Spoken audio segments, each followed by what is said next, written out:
So, it's been a month since we met, Simulation Theory.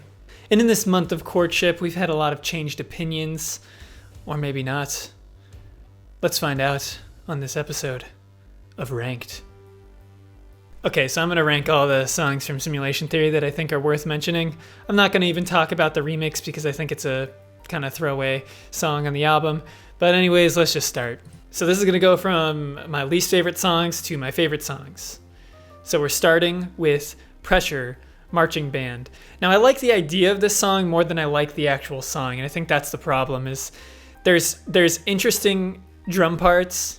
I love the experimentation, but it's not something that I'm continually going to go back to listen to. So I would give that one a 6 out of 10. Next is Dig Down, which still kind of reeks to me of a bit of a Madness ripoff, from the structure to the bass sound to the climax. There's a lot of similarities, and I think it doesn't do it quite as well. So I find it to be kind of a sludge to get through it sometimes, but there are redeemable qualities, like that climax at the end is pretty epic. Can't deny that. Next is Get Up and Fight. And now we've reached a tier above where all the songs now are like songs that I would consider songs I love. And we have a lot of songs to talk about still, so. But Get Up and Fight, I love the poppy sections. I actually dislike the chorus more than I like the verses, which I find to be a differing opinion from most people, because most people seem to love the chorus and the big climax at the end the most. Though I do like the ending and I do like the chorus. I think it's produced very well. I think it's a well-produced song. I think it's structured very well. I like the personal aspect of it, which we haven't seen a lot of from Muse, considering it's about, I think, Matt's uncle who just passed away from cancer. So there's a lot of stuff to like here, but it does kind of come across as slightly generic at times, which is what keeps it from getting, higher up on that list. So I would give Get Up and Fight an 8 out of 10. Next is Something Human Acoustic and the regular version. I'm just grouping them together because I have similar thoughts on both of them. What's funny is when I did my original review, I gave this a 4 out of 5, which is the same as an 8 out of 10, which is what I'm giving it now. But I feel a little bit less warm on it now, just in the context of all the other songs that we've gotten and how amazing all of those are. I'm just kind of surprised that this ended up being a single. I love the melody, and it's extremely catchy and it's uplifting, and the solo section's great. I love the 7th chord that they use the second time around during the breakdown sections. There's a lot of stuff to love there. So I'd give that one 8 out of 10. And next, just slightly above Something Human, is Thought Contagion. Now, the only thing holding this song back from being like way higher on my list is just how it's slightly repetitive. Everything else about it is amazing. I love the anthemic sound. I love how it kind of reminds me of Uprising, but almost kind of more haunting. It's dark. It's got a lot of power behind it too, despite it having that kind of pop appeal that some of the other songs here have had. Okay, so Thought Contagion, I would give an 8 out of 10. Now we've reached the top tier territory, which includes 9 out of 10 and above. And we're starting with Algorithm. Algorithm is a fantastic song. I love the build-up. I love how cinematic it sounds, and I love how it's like begging to be in the Stranger Things soundtrack, and I really hope it is, to be honest. There's so much to love here, including the classical piano parts, the soaring vocals, all that stuff. My only complaint is that it takes a little while to get going. That's it. But in a live setting, I think this song is going to be potentially their best live opener ever.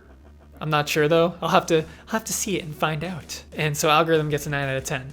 Next is the alternate reality version of The Dark Side and the instrumental, both of which are phenomenal. I love how it gives the more personal and introspective version. It's like the complete polar opposite version of the regular Dark Side. I think this is a prime example of how to do alternate reality versions to really hit home the different aspects of the song that you wanted to focus on. And this song just sounds so dark and alone. It sounds lonely. And both of them, the instrumental and the regular one, are just so drawing. So that gets a 9 out of 10.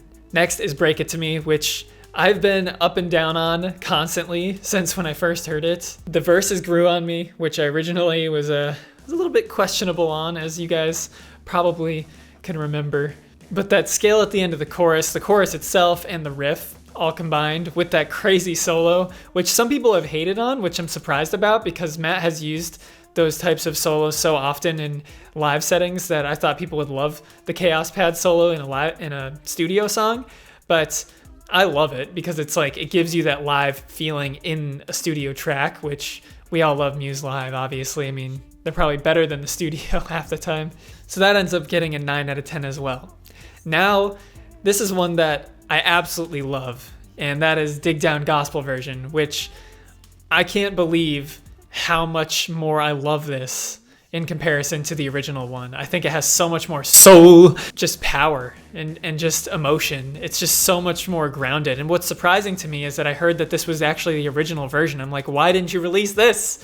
This would have been so cool as the first single, like to really throw people off. Dig Down Gospel, of course, gets a 9 out of 10. It's a great song. The last 9 out of 10 is the alternate reality version of Algorithm, which I think takes some of the aspects of the original Algorithm and kind of like dramatizes them into like a Marvel movie type sense.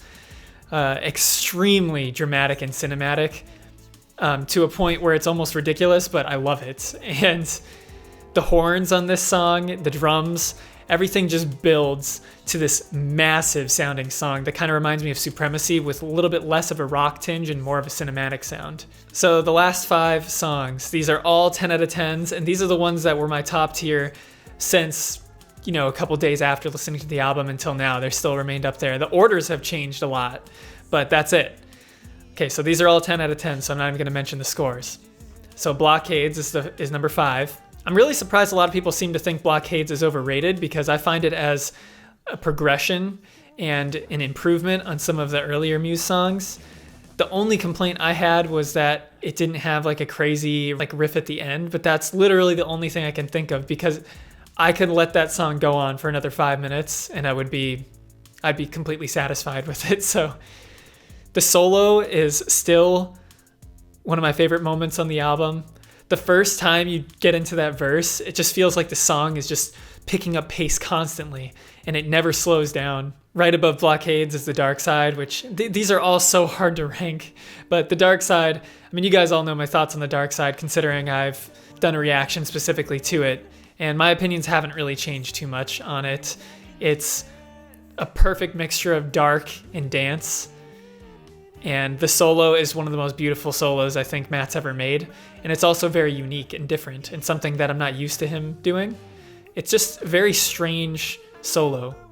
And the tone, even the tone alone is beautiful. The whole song is just fantastic, pretty much.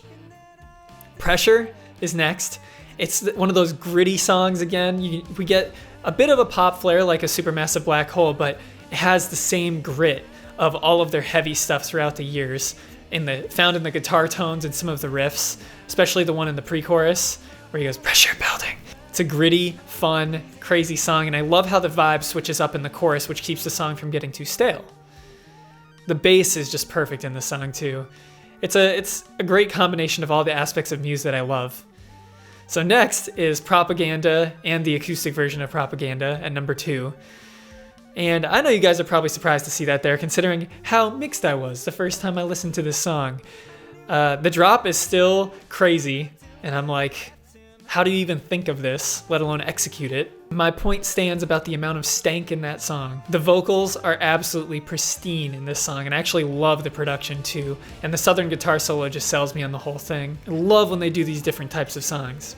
So, the last one, number 1, who's gonna take the gold? You guys already know. It's The Void and The Void Acoustic, both together. I could go on about this song for literally hours. I think it's one of the most beautiful pieces of music I've ever heard. I think it's Exogenesis Part 4 with a little bit of a synth flair. I love the climax, and Matt's vocals, I love how reserved he is on this song. He sings low. He doesn't go into screaming falsettos like he normally does. He stays very down low, like he's finding this strength from deep within himself to just shout that they're wrong. It's just such a powerful, beautiful song, and the production at the end with the wubby synth is just like the most haunting moment on the entire album, and it's just the most perfect way to send us out after an album that I would rank as number 4 in my Muse rankings. As of now, it would be Origin of Symmetry, then Resistance, then Absolution, and then Simulation Theory. So what do you guys think? How would you rank the songs? How would you rank Simulation Theory within the albums? Let me know down below. I like making this video, so maybe I'll do this with some other albums in the future and like rank all the songs and blah blah blah. But anyways, thanks for watching. See you on the other side.